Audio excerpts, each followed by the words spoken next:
Hey, Jonathan, am I good?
Jonathan, are you there?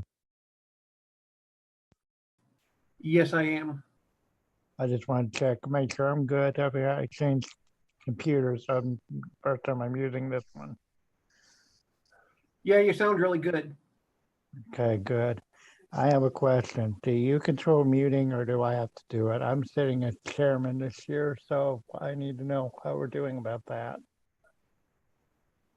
Each individual person should have the ability to unmute themselves, I thought but the if chair anybody has or a problem, the I can mute them. I thought the chair. I thought the way we were doing it with the chair or the moderator, you uh, could could control it. That's when you have a webinar. This is a regular Zoom meeting. Okay, thank you.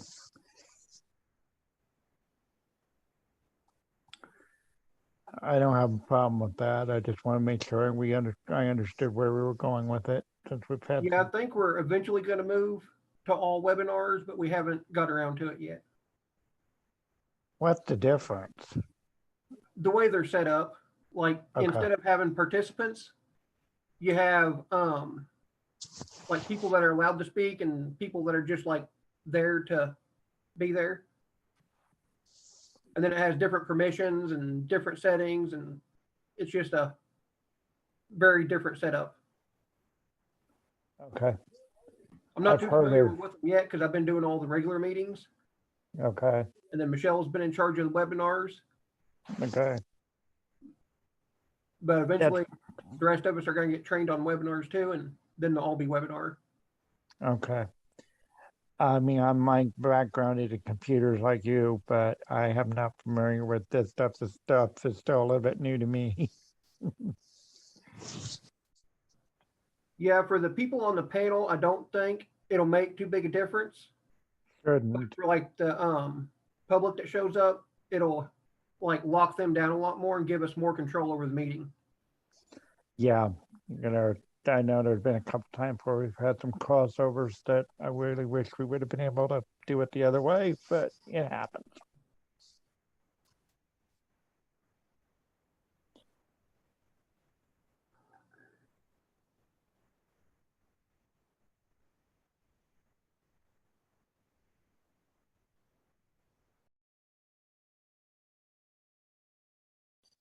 Since you're much more familiar, I'll ask you a real quick question. Is there anything that I need to know that's been changing because of the heavy use of Zoom that could affect us? What do you mean? Just in general, anything? We've been fine most of the time, but we've had some incidental issues. Um, I don't think there's anything that anybody else could do that I couldn't stop. Okay. All right, that's what I need to know for now. I just wondered because I've you know having to go through it, not you, but because of the internet and because of everything else that had getting taxed so hard in the last few months, and it's probably going to get worse. Yeah, I've heard about that in the office. A lot of the things I'm doing are going over to this, so I'm Yeah, bracing thankfully, most of myself. my meetings have been pretty small, so nobody shows up. Okay. No, usually ours is small enough we don't have a problem, but every once in a while we get a little quirk here and there. I did get one, I think a month ago, Hmm. to where they just like auto join playing music, but they were muted within seconds, and I guess it was a bot because they never unmuted themselves. Okay. Yeah, that could very well have been. I hate bots. I hate the smart bots. Yeah, I'm not as familiar with that, but yeah, I know what you're talking about. The ones that have very limited programming are very easy to deal with. Yeah, true. That's very true. You're right. Absolutely.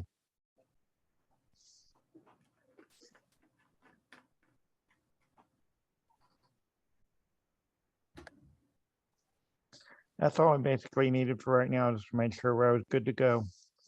Yep, we're good to go. Great. I'll mute for a little bit then. Thanks. Okie dokie.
Matt.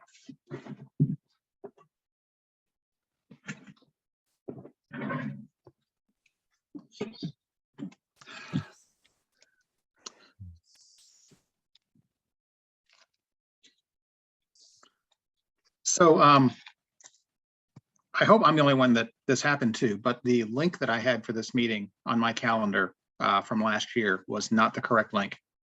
I ended up having to go to the county website to get the new link. And when I looked through email, I didn't see that the link had been sent. It probably was, but I did not see that it was sent out. So I just sent an email to all parties. I see that there are a lot of people here that got the right information. So perhaps you guys were just excluding me. I did send an email to all participants with the correct link. So in case I wasn't the only one who was out of the loop or who was in the wrong loop, they hopefully will have the right information to get here. So I'm curious, did the link, it apparently has changed. How did the 7 of you learn about that? Because I did not. I didn't have any problem. I'm on a Okay. new computer too, so Yeah, we got a notice in mid-December that the link was changing, and then Martha sent out the link in beginning of last week with this in as well. And it looks like, I mean, you're here. Is this the correct Yeah, I buzzard@gmail.com? yeah, that's correct. It's probably in there. I just did a quick look-see looking for the word Zoom and I couldn't find it. It didn't matter. I mean, I'm perfectly capable of going to the county calendar and finding the Animal Commission announcement, and just like a regular member of the public would. So I just wanted, yeah,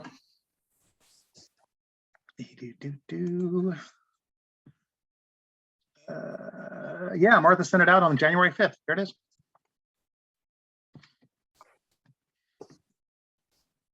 Officer Adams, how are you, man?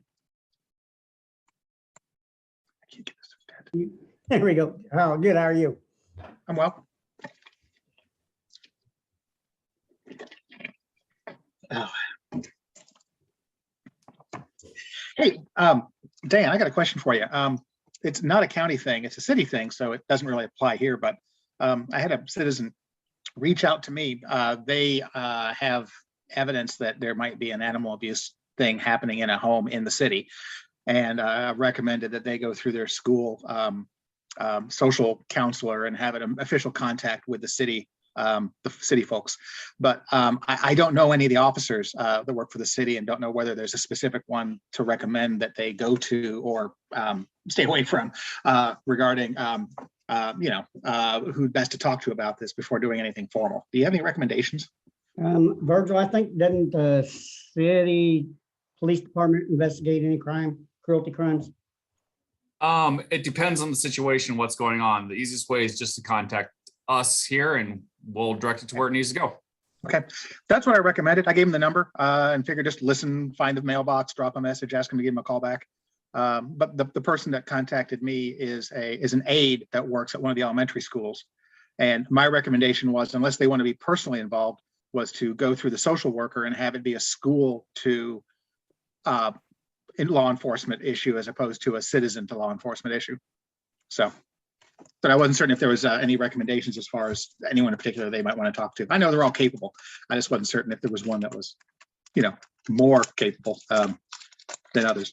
So, but hopefully they'll follow up and contact you guys, Virgil, and go through the proper channels. So that was Butnick that came by a second ago. cool. Man, this lighting is horrible. Your lighting better than mine. Hmm. Maybe if I wasn't so shiny up here, things would be a little better. Maybe. Yeah. Yeah.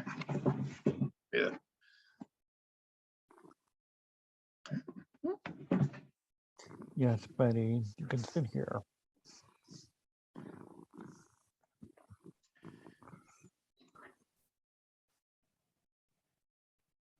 Get the agenda out here.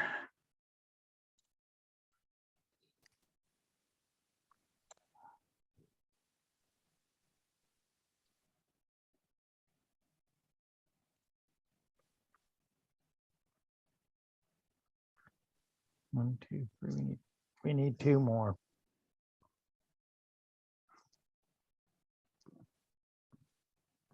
One more, yes.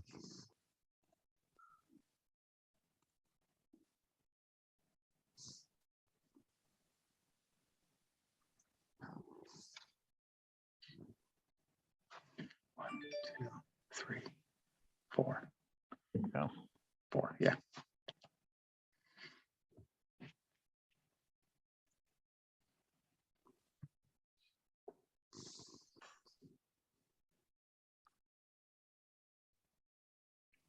Okay, for those who are here, we're gonna wait a moment. We still need one more board.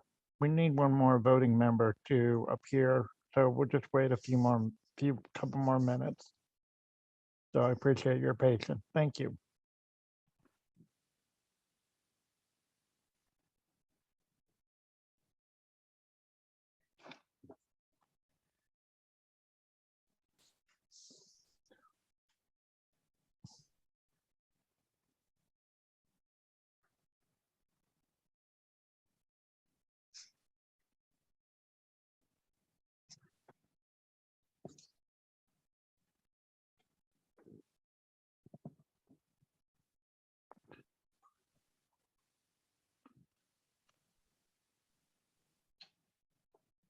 Okay, we have our required member. Lisa, are you ready to go? Yes, I'm ready. Okay, great, then we will start. Welcome to the 2022 January Animal Animal Commission meeting. I apologize.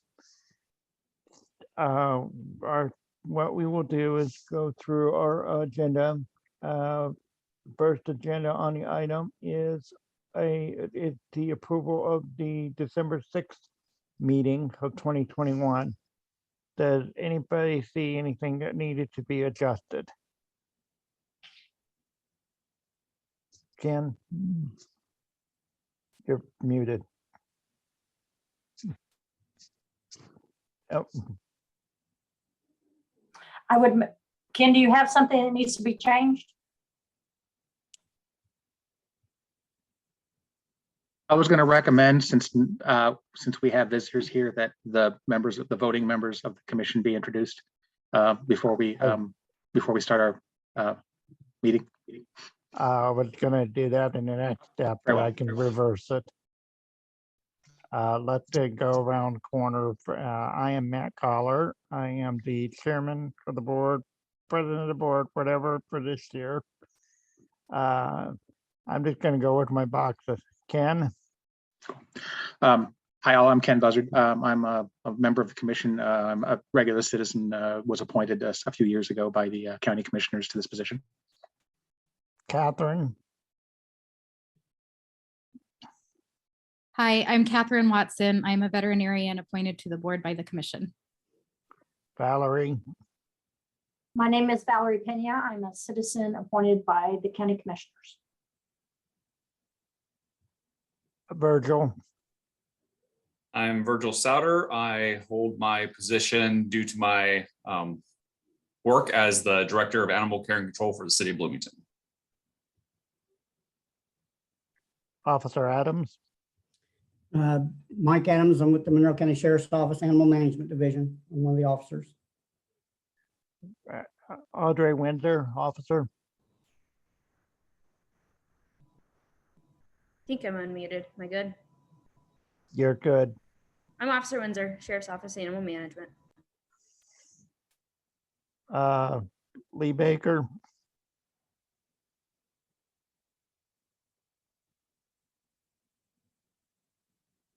Lee, are you there?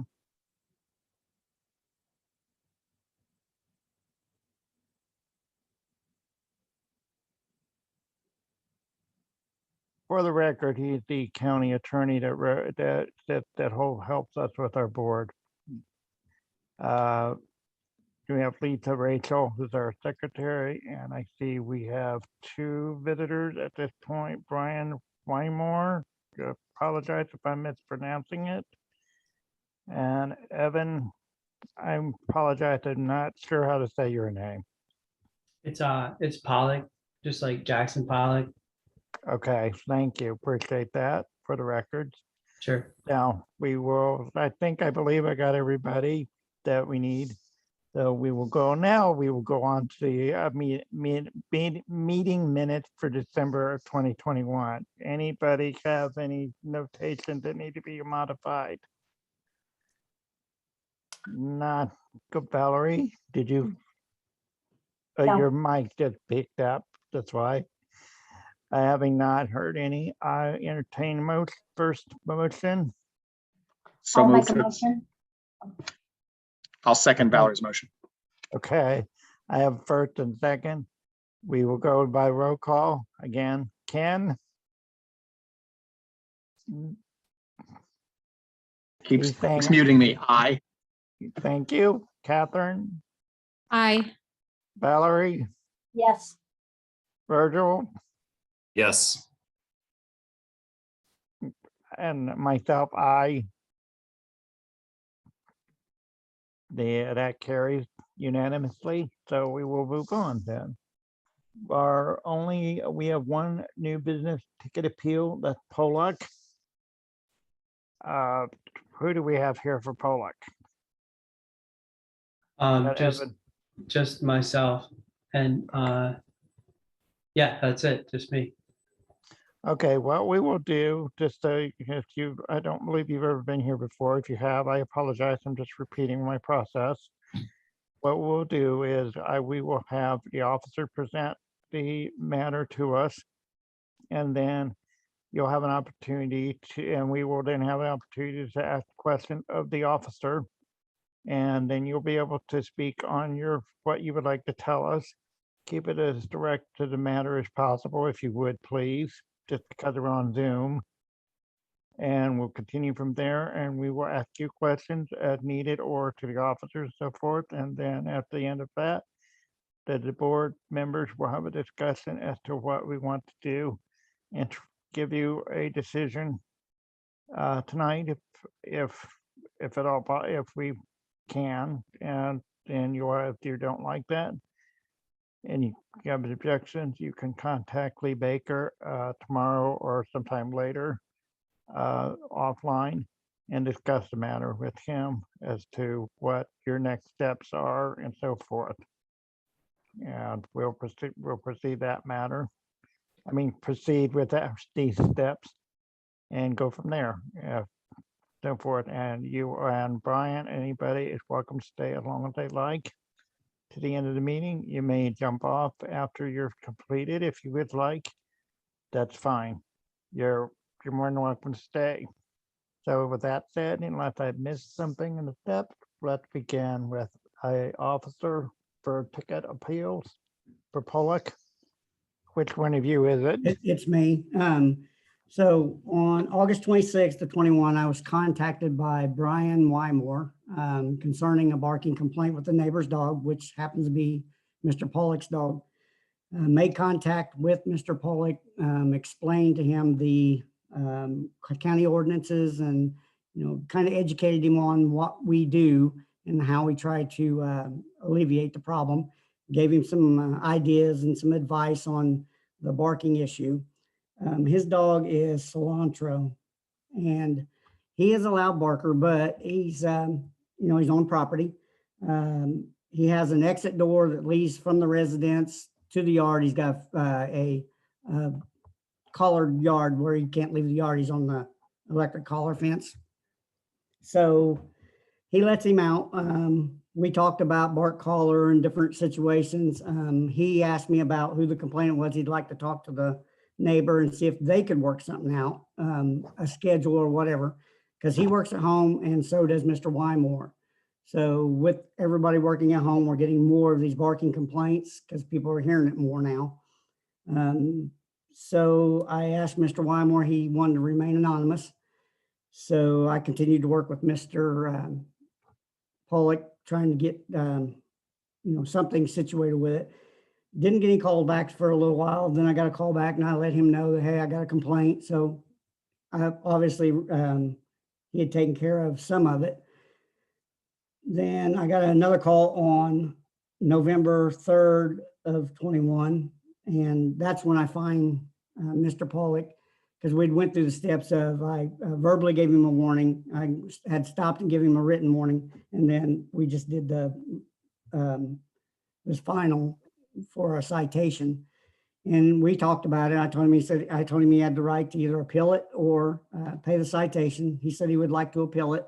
And I said that was his right, which he did so. So I've tried to work between the two, trying to get them together.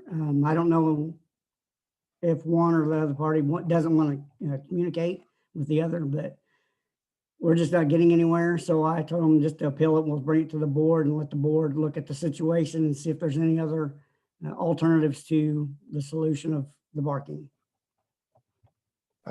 Okay, thank you all. Thank you, officer. What we'll do, since we have both sides here, I will take any questions first to the officer. That's our next step here from members of the board. I do not, oh, Virgil, I'm sorry. Go ahead, please. Yeah, one quick question. I didn't notice anything in the call, but it doesn't look like you received any complaints from any of the other neighbors to date. Is that correct?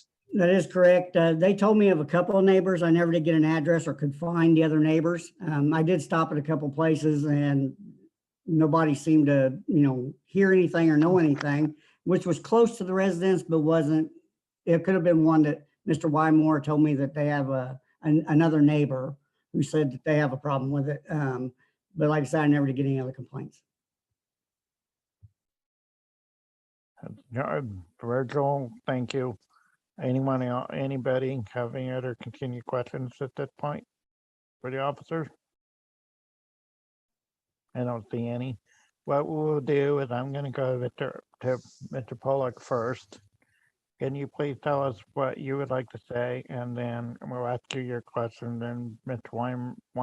Wymore, my apologies. We will address. You can speak after that.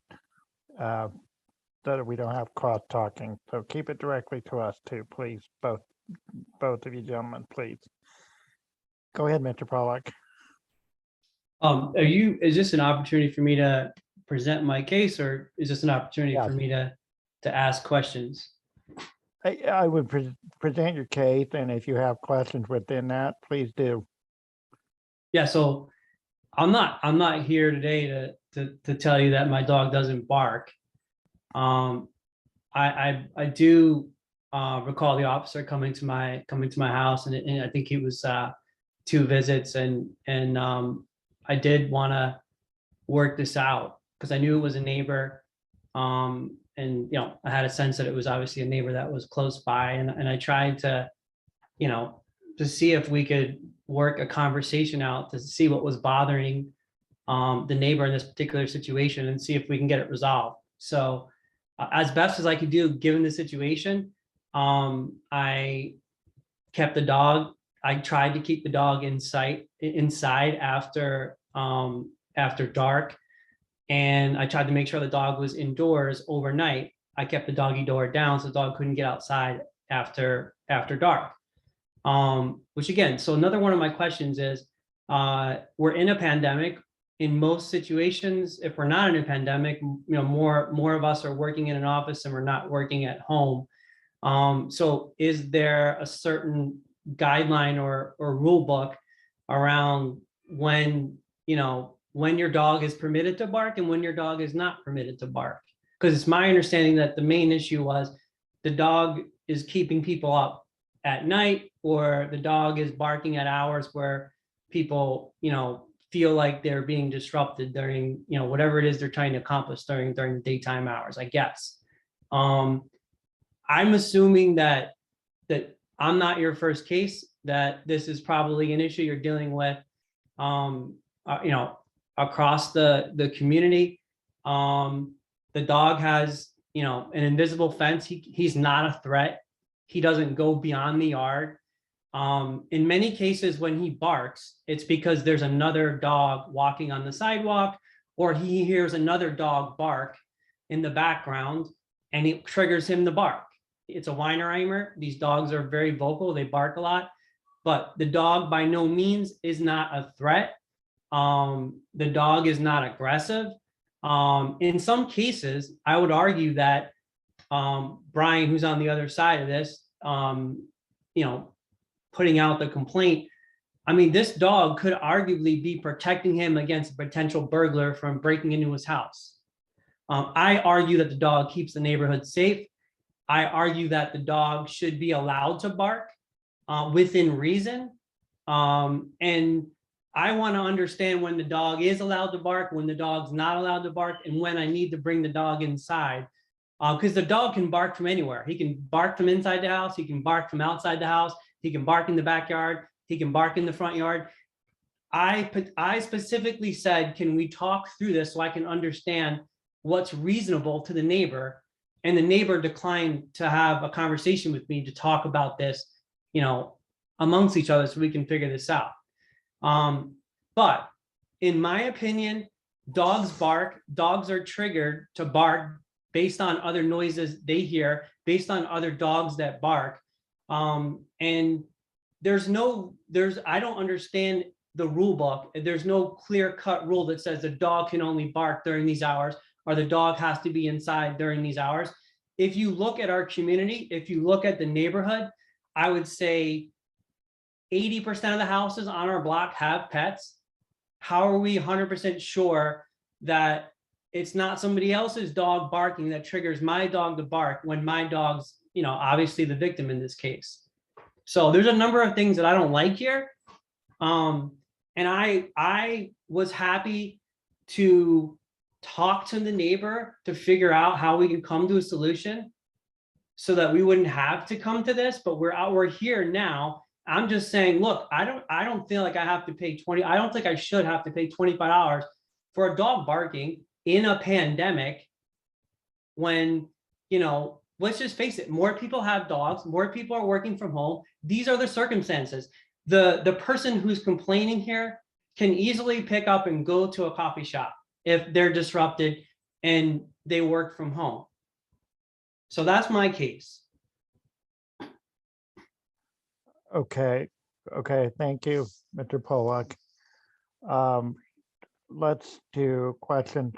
Let me step back 1 second. We've also been joined by Russell Brummett, who is a representative from the Sheriff's Department to the board, just to update those information of who we have. Thank you. Now, moving forward, anyone have immediate questions to Mr. Pollock that you would like to ask?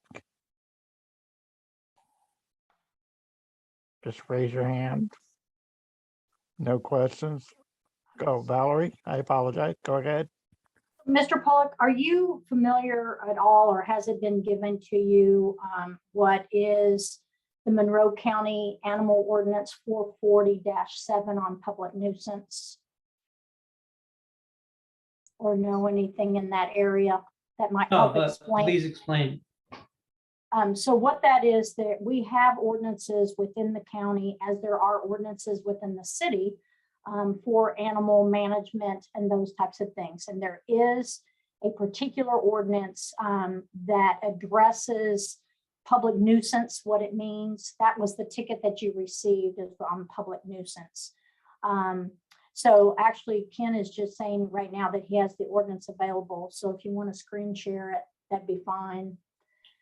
But there is a particular area in it that discusses, what is public nuisance, and it can be everything from, when your dog bothers people when they walk down the street to when your dog defecates in someone's yard.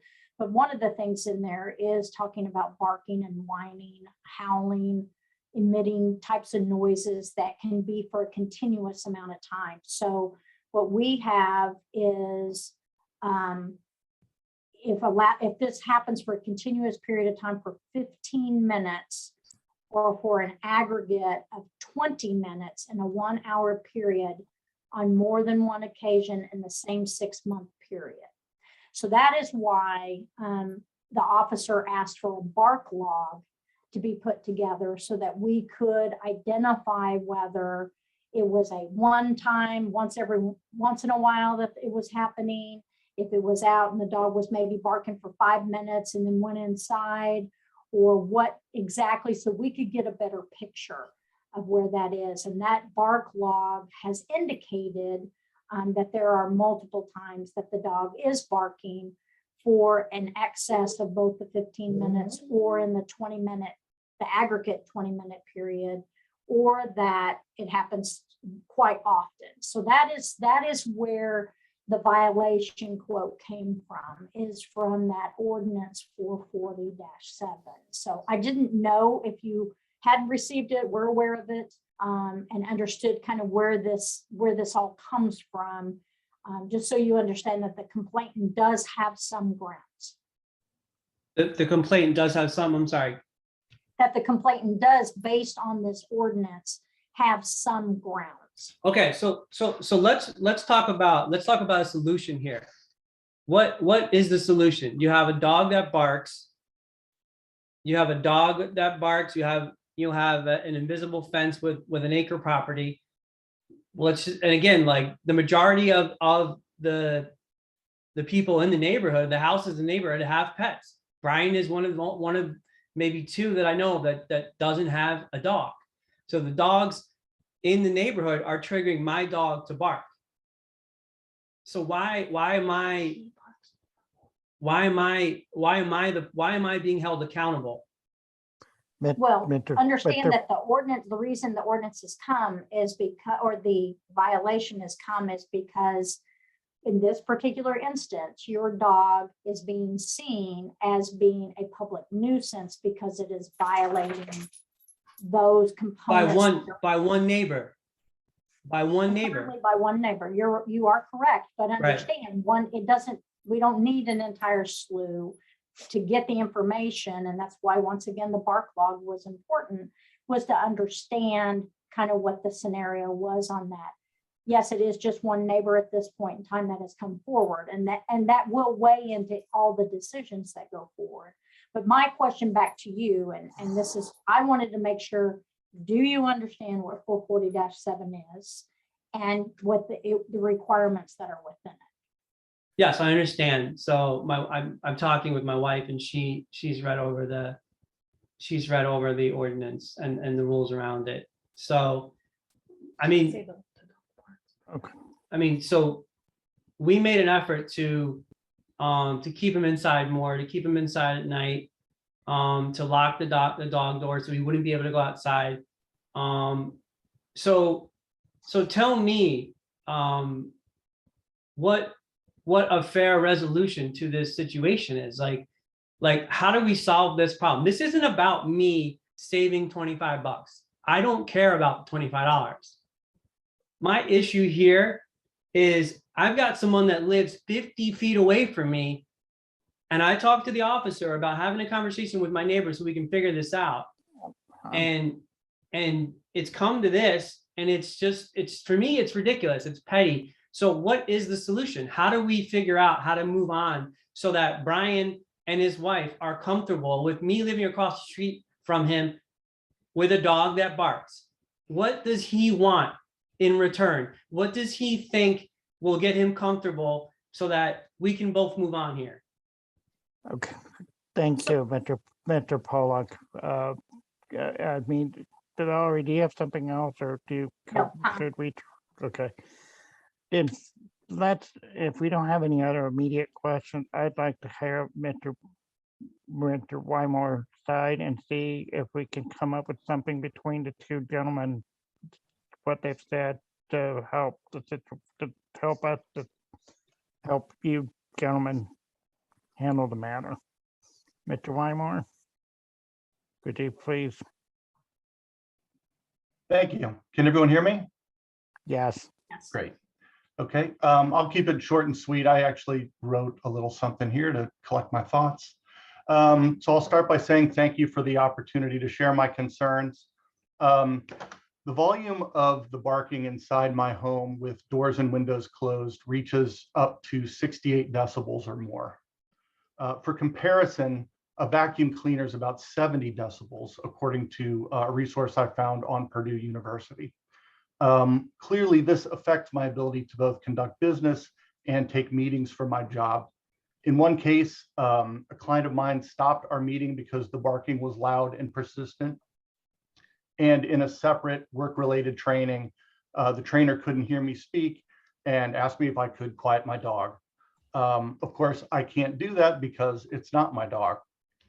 And I'm not an expert, but from what I have learned, Weimaraners are a hunting and sporting breed and require a lot of attention and a lot of activity. They say that a tired Weimaraner is a happy Weimaraner.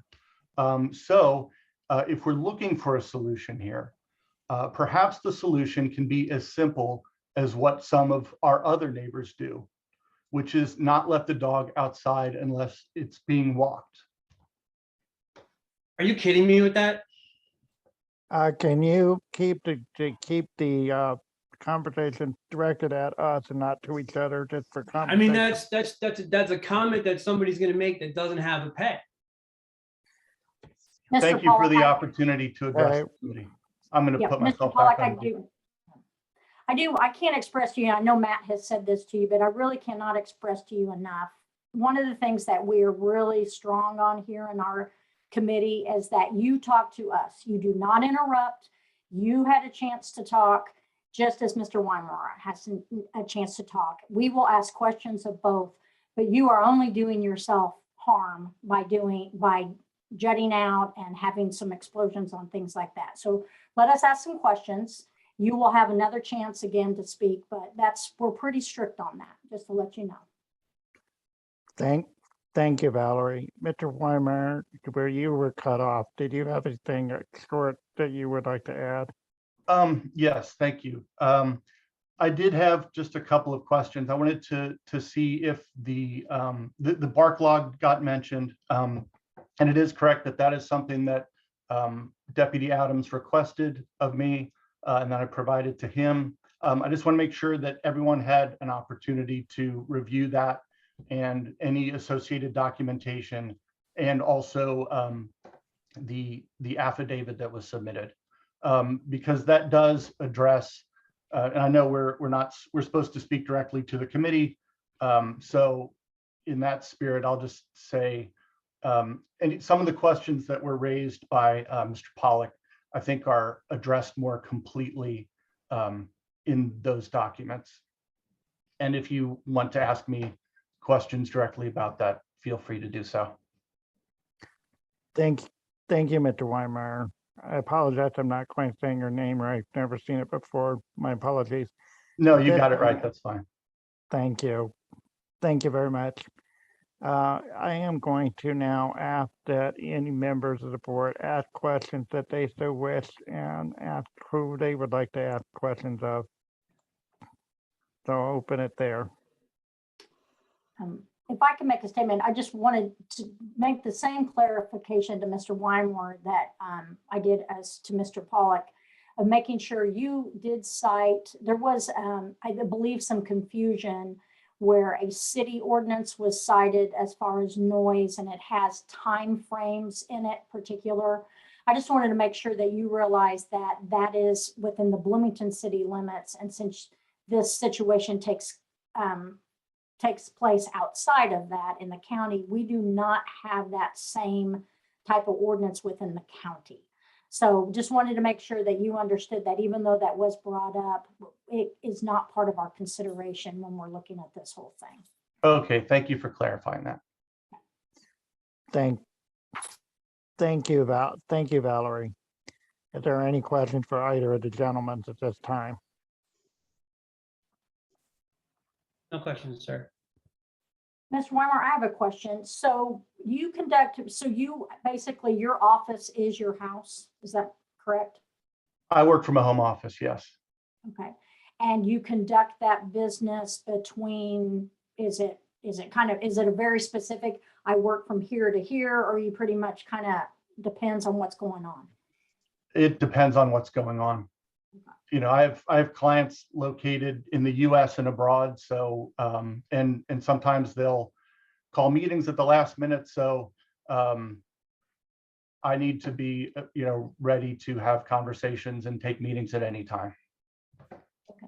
So part of that, there is a little bit of difficulty there in the sense that because you don't have a super structured time period, if any recommendations or any compromises were made of when the dog could be out and might bark for a good 10, 15 minutes kind of on its own, that scenario, there's unfortunately for you that it could be a real hit and miss, correct? As far Correct. as, okay, so that could be a challenge, but also may end up being a challenge on your part because at some point in time, you know, the dog does need to be able to get out and do something. So there may be some of that. Do you work on the weekends as well?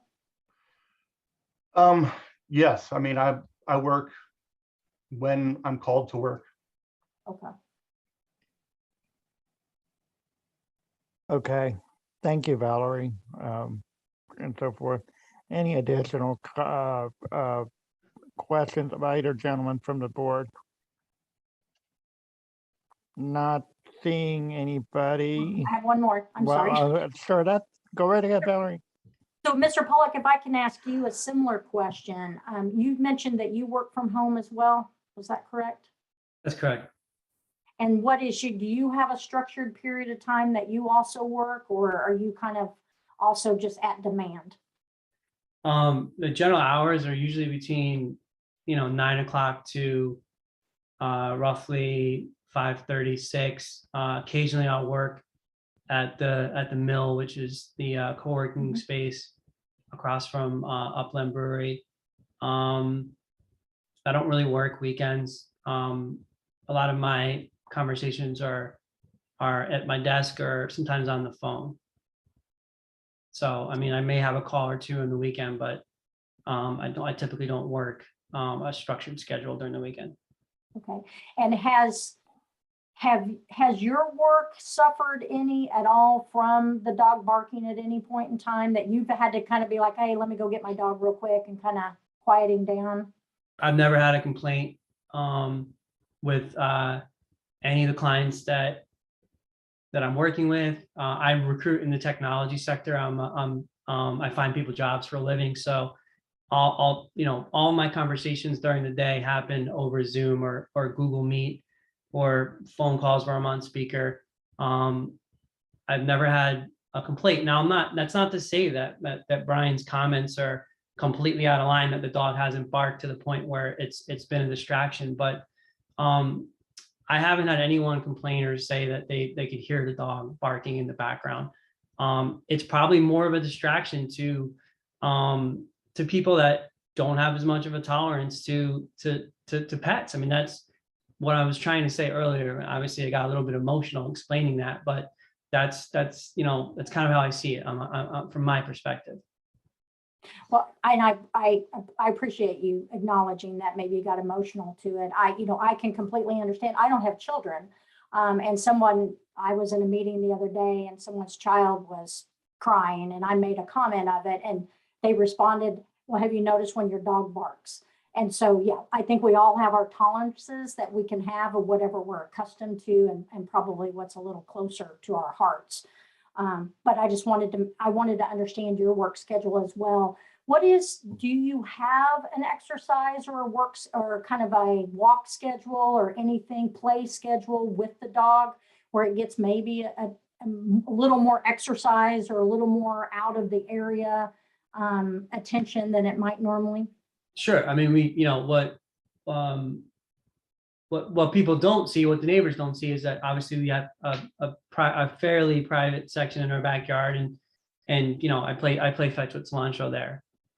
So now that's what I'll do to kind of tire him out. I mean, he does get a lot of exercise outside.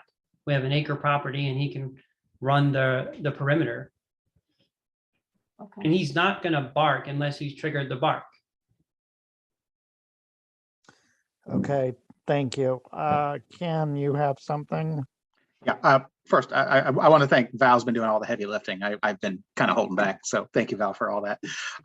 Mr. Pollock, you're spot on. This isn't about the $25. And this is more about this situation has gotten to the point where it's not been able to be resolved neighbor to neighbor, and it has been going on in one form or another since August. So we're here now, and we're from the government. We're here to help. So one things that we're going to try to do here tonight is to try to find some sort of a solution that maybe can ameliorate, if that's the right word, a compromise to try to figure out how to establish better relations here. I'm trying really hard not to interpret some of the things you've said as to what you're thinking. So I'm going to try to avoid that a little bit. The one message that's coming clear is that you, Mr. Pollock, you don't understand why Mr. Wymore has got a problem with cilantro barking or all that. And it's I have 4 pets, 2 barking dogs, 2 cats that are really annoying. And the situation is everyone's situation is unique. But Mr. Wymore does have the I don't know if the word right or privilege is the right word to use here, but he does have the right to be able to conduct his business in his home without the barking of your dog interfering with it. And even if he's the only one that's got a problem with it, he still has that right. So we're not here to try to establish whether it's correct that he has a complaint or not, or whether he's oversensitive, as you've indicated, or whether it's just normal business that's interfering with him. He does have the ability to be here. So we're going to try to figure out a way to maybe smooth over whatever ruffled feathers there might be between the two of you, and figure out how to get where we need to be.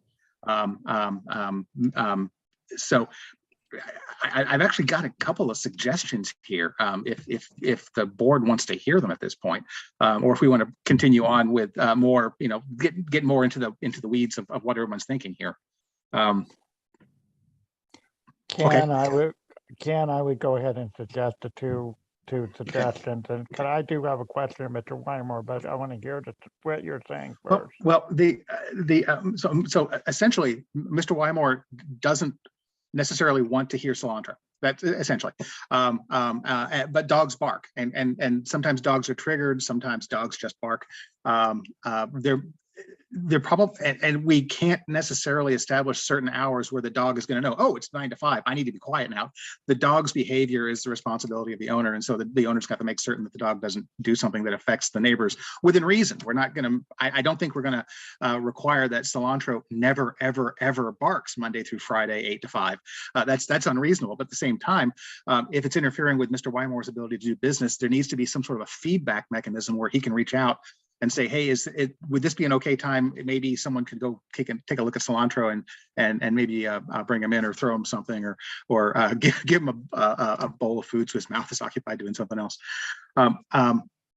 This may be a tough reach or a tough ask, but if the two of you might be able to talk about when the situation is occurring, to maybe, hey, I'm in a meeting. I've got a meeting coming up. Cilantro's barking. Evan, could you maybe distract him or something?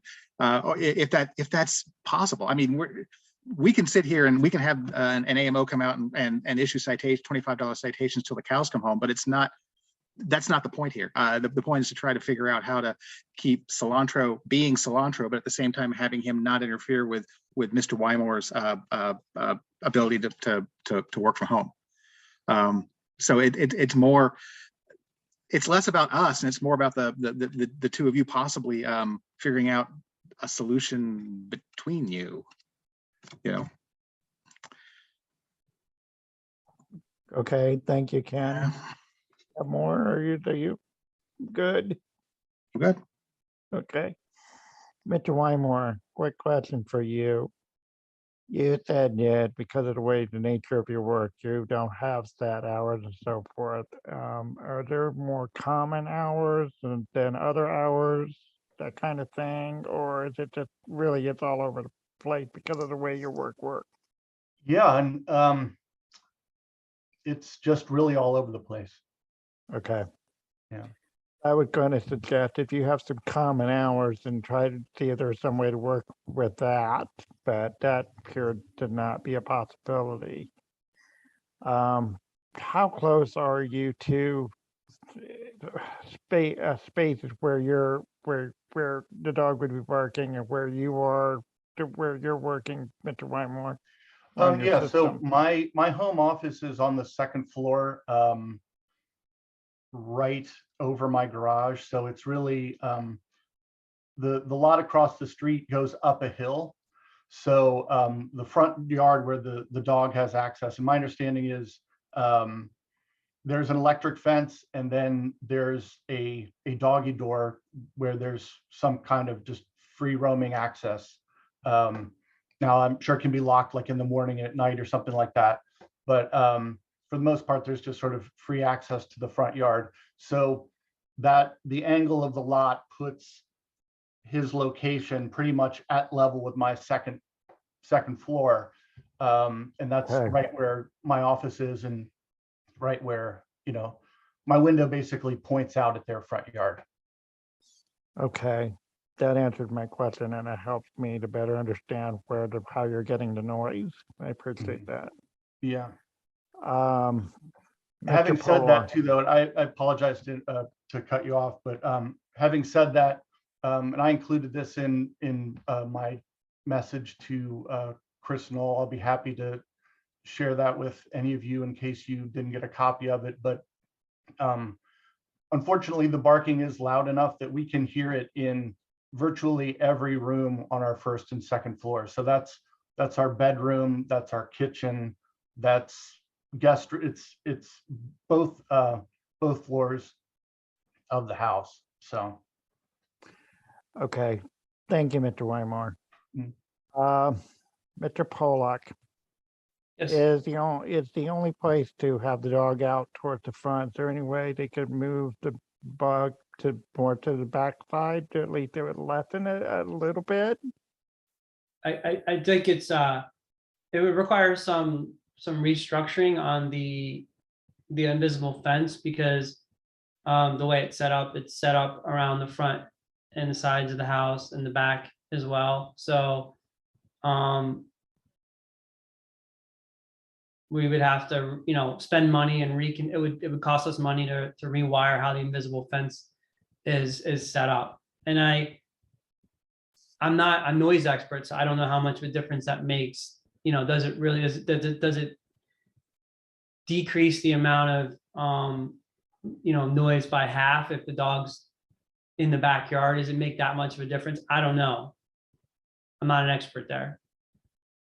I appreciate your honesty. I'm just trying to come up with something that I would think distance might help a little bit, but it may not in this case. Does anybody have a better feel for this breed and this dog, that the noise level and the conditions we're talking about? If there's anything similar that might be of help to them? You, Mr. Pollock, have you ever used a bark collar before? Right. I haven't used a bark collar before, and this is honestly the first dog that I've owned that's barked. I mean, the other dog that we have is a Boston Terrier, and I don't think he's in any trouble right now. I haven't used it. I haven't tried it. I'm not necessarily against trying it, but I don't know. I mean, have you used one? Do you have experience with it? I have not used a bark collar. I also have an invisible fence on 10 acres. But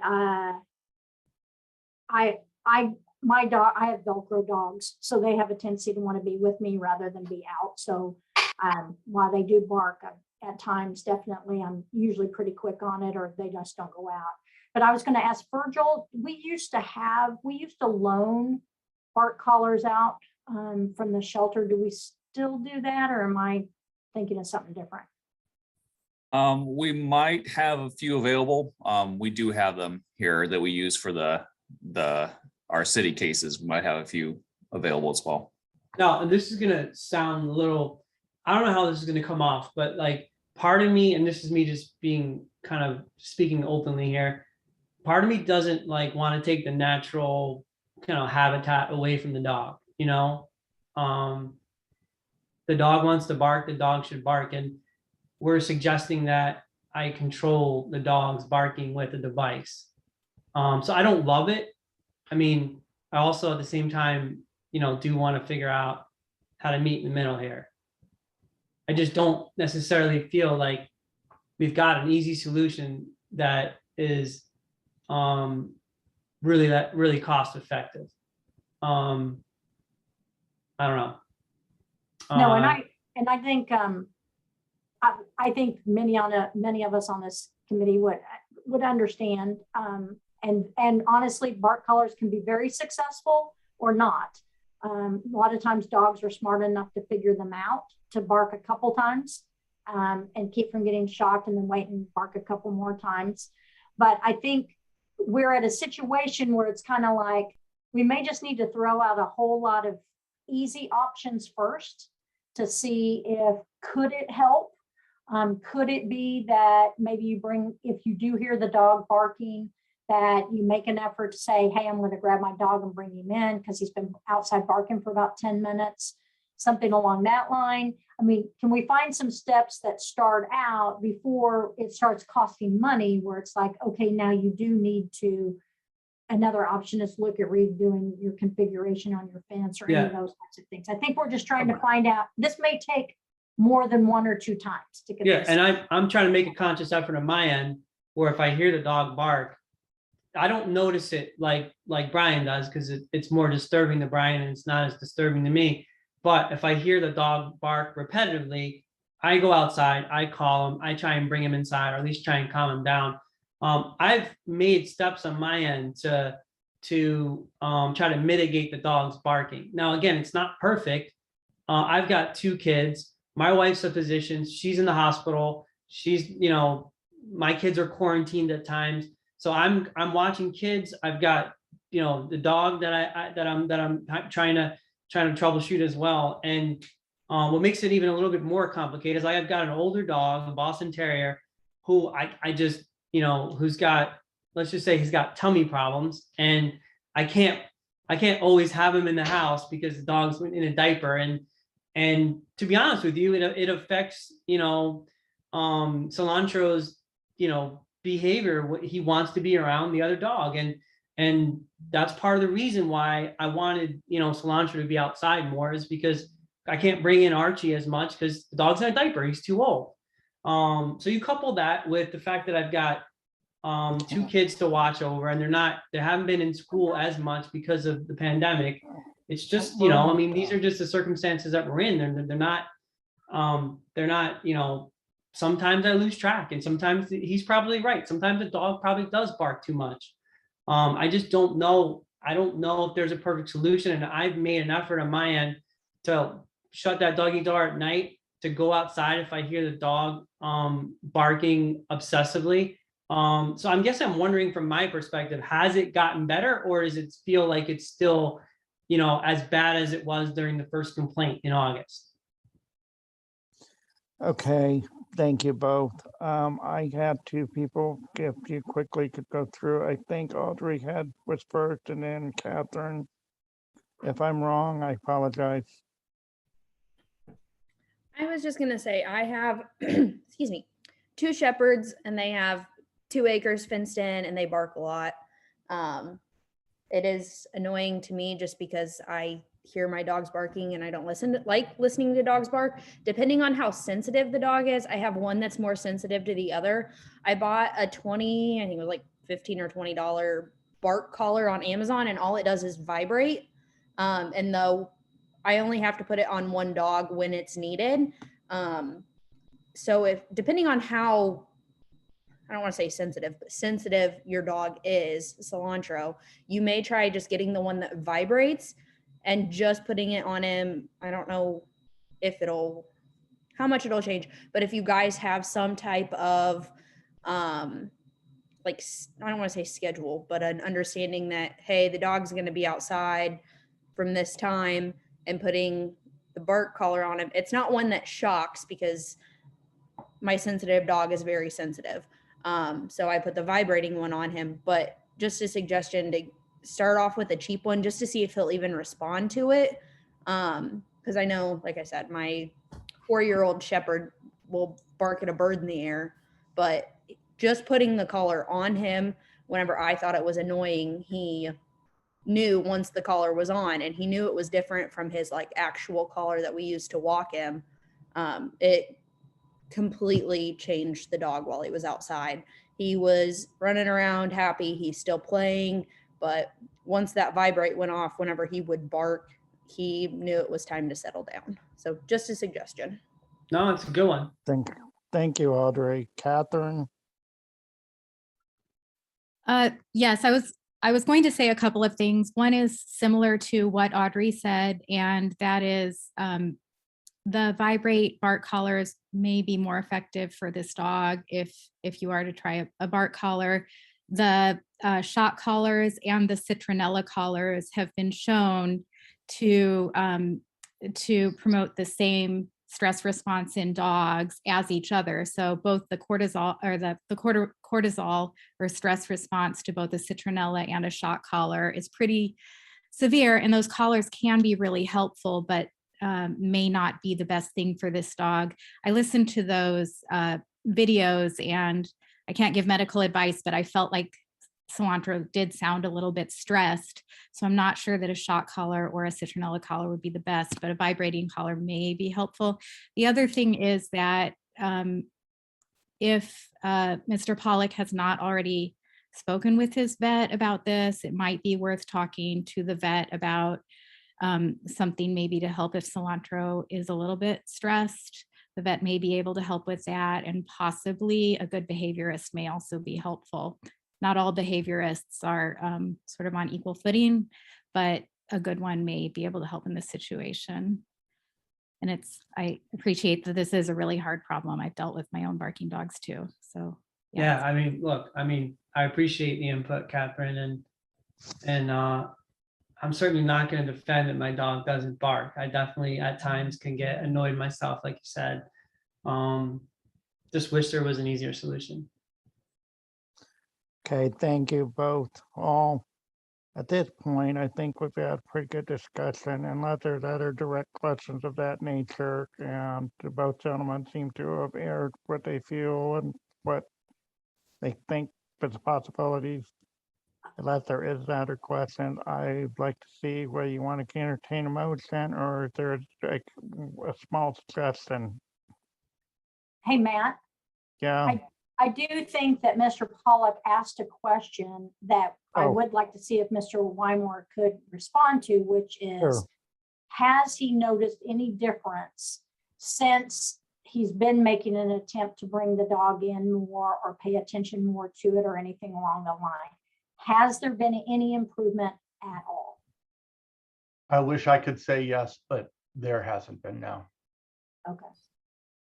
I apologize. I may not have heard the entire question. That's my bad. If there is any other questions to address, we can address them now. I'm not seeing anything from anyone. Is there any further discussion or a motion?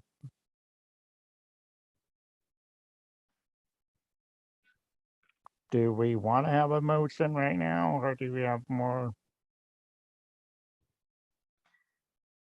You know, I personally, one thing that I hope, if anything, that's happened tonight is Mr. Pollock, you and Mr. Wymore maybe could talk a little bit more, and maybe share phone numbers to where if Mr. Wymore says, hey, listen, I have a huge meeting coming up today at 4 o'clock. And it's, you know, it's all hands on deck for me on that one. Could you please make sure that Cilantro stays in during that time period? If we can start to see maybe some discussion and back and forth on that, as well as an opportunity to see if the vibrating collar could work, some of those types of things, because, you know, as Ken brought this back up and Ms. Brawley, it's not about the $25. I think it's trying to find a bigger solution here. And I don't know if a motion on our point, one way or another, of yes, either he pays the fine or no, he doesn't, isn't going to really resolve anything here long term, other than we may be back in this very same conversation in a month. No, I mean, I agree with you completely. Like, I'm willing to give the the vibrating collar shot. I don't want to go any higher. I want to go any more extreme on, you know, beyond that, just because the dog is incredibly sensitive, and incredibly sweet, but also incredibly sensitive. I'm happy to try it to see if that works. I am, you know, I completely agree with you that I do feel that Brian should reach out to me to communicate. That's part of what I believe caused this whole thing to get somewhat escalated, because there just wasn't transparency. There wasn't a constant communication flow about what he was, you know, frustrated and you know, what he was annoyed with regarding Cilantro's barking. It just shouldn't, I feel like it shouldn't have to come to this. And, you know, I just, you know, hate to see that someone that lives 50 feet from me can't just knock on my door, or have a conversation with me about, you know, figuring out a way to get this fixed. And I appreciate everyone's input and everyone's suggestions, because I think they're all good ones. I'm not stubborn. I'm happy to make the effort to make this work for both sides. I'll work on getting the collar, and we'll see if that works. And, you know, and I'll try and make, you know, better. I'll try and be more cognizant to him when he's barking and when he's outside. But like, let's all be honest, the dogs bark. There's more dogs out there right now. There's more people working from home. And there's going to be more sensitivity around people that don't have pets, people that don't have pets don't have them, particularly for, you know, for probably some type of reason. So there's going to be more, it's going to get more escalated. There's going to be more frustrations around dogs barking if you don't have a thing, you don't have pets, you don't like animals. I mean, that's just my perspective. Thank you, everyone. I know we're not supposed to crosstalk, but there is one thing that I would like to clarify. You can keep it short and clean and not dirty yelling. I will be fine with that. I haven't been doing any yelling, so I don't No, plan I'm on just- starting now. It's a reminder. Sure. Just to be clear, I am not, you know, enjoying this situation. This is not, you know, if I could wave a magic wand and have Cilantro be happy and, you know, enjoy his yard and have everybody be happy, that's what I would do. I enjoy being a friendly neighbor. I am friends with a lot of our neighbors. My family has dogs. My wife's family has dogs. I love dogs. And I love pets too. I've never had a dog, but I've had cats. So this is not about any personal feeling or any kind of negative opinion towards dogs in general. And the thing that I would add to that is, I think it was mentioned earlier that yes, 3 or 4 of our other neighbors also have dogs, and we have no problem with those neighbors, but they keep their dogs quiet. They keep their dogs either inside, and they walk them. And they exercise them, and they frankly make sure that the dogs are also good citizens of the neighborhood, if you will. That is really simply all I'm asking for from Evan and Beatrice, is to make an effort to, you know, have a happy dog and take reasonable steps to keep him quiet and, you know, frankly, within the reasonable range of behavior. In my opinion, we're not there right now. And I appreciate the fact that the committee has brought up some suggestions, and I'm encouraged that Evan said he's willing to try them. And I know I've taken a little time here, so I'll just say thank you, and that's it. Thank you, Mr. Wymore. At this point, I think we've had a pretty good discussion, and I don't think we have any immediate solution. We do need to resolve what we want to do with the ticket matter. I would suggest we do either dismiss it or hold it to an advance for a from period of time. And if nothing occurs, nothing changes, then things approve, let it go. Otherwise, it come back in whatever time and whatever additional issues come up between now and then would have to be brought forth with it.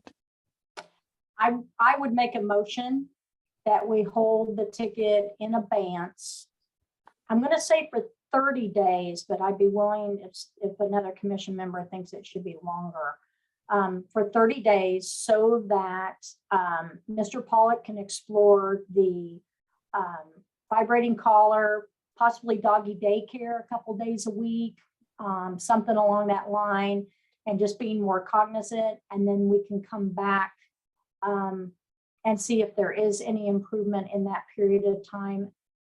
And if not, then the ticket would stand, not because of the fine initially, but it's just because then we need to move on to another level to figure out what we're doing. Do I have a second? Well, I would like to increase the time either to 60 or 90 days.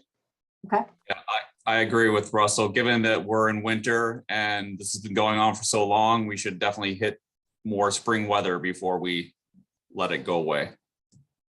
okay. Would you like to And in the amend whole it to either 60 or 90, so whatever you would like. Valerie? 90 days. Okay. So Valerie, would you like to restate it so we have it properly? Sure. I would make a motion that we hold the ticket in abeyance for 90 days in order to give, in particular, Mr. Pollock an opportunity to explore some other methods that can assist in taking away some of Cilantro's barking. And then in hope that Mr. Wymore will give Mr. Pollock some conversation and calls when he has particular times he needs to make sure something is set for him. And then if in 90 days, we can revisit the subject and see where we are. You want, quick question, Valerie, you want to revisit or you want to just let it go off if nothing happens? Okay, well, the ticket would then come back in force. In 90 Okay. days. Thank you, Valerie. Do I have a second on the motion of holding it for 90 days? And Second. Second, thank you. Is there any further discussion quickly over this? No, thank you all for your input. That wasn't meant for Oh. comment. I was just thanking. The board discussion, thank you. I understand what your problem was. No worries. Any further discussion with the board? Okay, then we shall vote. Let's go for voice vote. Catherine, Aye. Valerie, Aye. Virgil.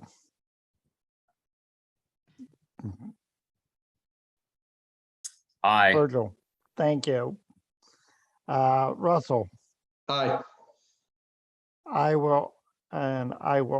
It is unanimous. All members have voted to have, oh, Ken, I'm sorry, I apologize. Go ahead. Aye. We are unanimous. I apologize, Ken. And what that means is the ticket is holding for 90 days. There's no matter, yeah, see it said. Yeah, no matter if it comes up, I believe Valerie said to let it be at that point. If something else comes up, of course, it will come back to the board and we will address whatever has happened since then and this together and so forth. You will get a notice about this in the mail in a few days. So that's where we are. If you have any further other questions, you can certainly contact legal during the legal office's hours. That's where we stand. If you two would like to stay, you may. Otherwise, we are continuing our business. Or otherwise, you may log off and do whatever you want to do. Thank you, both gentlemen. I would suggest that you try to, like we're saying, do a little more communication, maybe some kind of sign saying you're busy, you need to have a little bit quieter now. I don't know. You might be able to find some way, and I hope you do. Thank you. Moving on, animal shelter, Virgil. All right, real quick, 2021 year has come to a close and it's been another successful year for the animal shelter. We had a 94% live release rate, and that was with looking at all the difficulty that the previous year has hit us. Specifically, we saw 90% of all the dogs that came up for adoption found adoptable homes, and 93% of all our cats that were up for adoption found adoptable homes. This was really important for us since we also saw a 75% reduction in the amount of animals that rescue groups and other shelters were able to pull from our shelter. So we are doing really well and have a very successful program again. Thank you, Virgil. Can you hang on just a moment? Okay, thank you. Officers.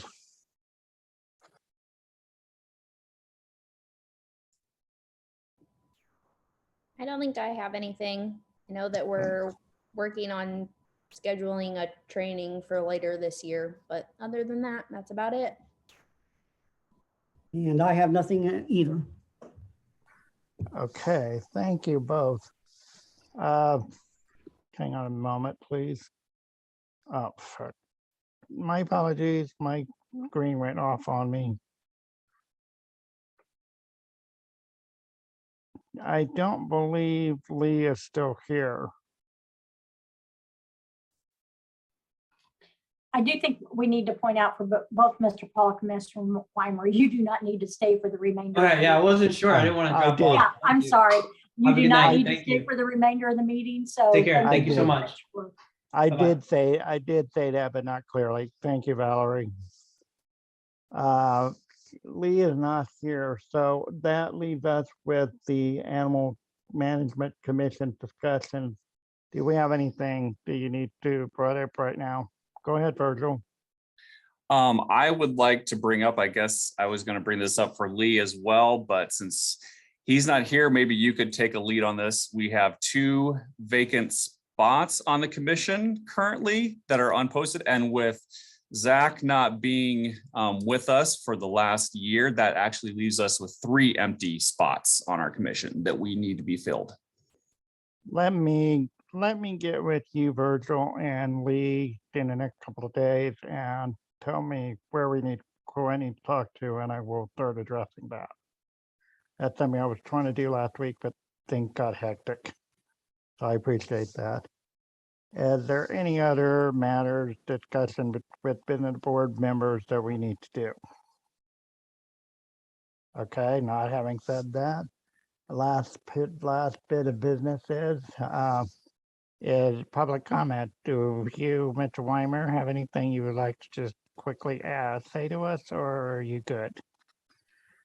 No, I just thank you again for your time and consideration. And if it's all right, I'll probably just mute my microphone and hang around because I'm kind of interested to see what you all do. So I'll probably stick around to the end of the meeting.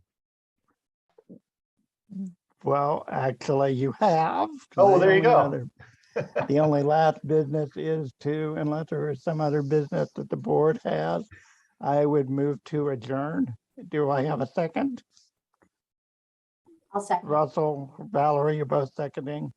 We have to do a vote, of course. So Ken,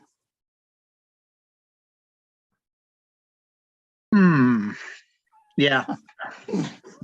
Catherine, Aye. Valerie, Aye.